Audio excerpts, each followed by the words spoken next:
संदर्भात आता आपण जो प्रश्न विचारला, जर काय अशी जर टीका होत असली तर त्याला एकच उत्तर राहील की त्यावेळेला एवढ्या मोठ्या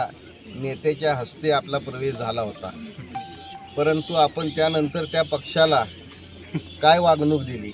आपण त्यानंतर कसं पक्ष सोडून गेला, आपण त्यानंतर सुरत मार्गी गुवाहाटीला कसे गेलात, या संदर्भात आता आपण एवढ्या मोठ्या माणसाचं नाव घेताय, एवढ्या मोठ्या नेत्याने आपला पक्ष प्रवेश केलेला होता, तर मग अशा परिस्थितीमध्ये त्या पक्षाची गद्दारी करण्याचं काय कारण होतं तुम्हाला? तुम्ही आता पण जे त्यांनी सांगितलं की आम्ही गद्दारी केली पक्षाशी, तर आम्ही कुठेही 97 साली जो शिवसेनेचा धनुष्यबाण हातात धरलेला आहे, जो भगवा आणि जो धनुष्यबाण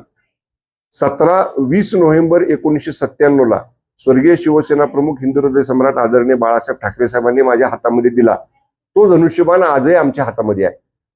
या जे माझ्यावरती टीका करतात त्यांच्यासारखं एकदा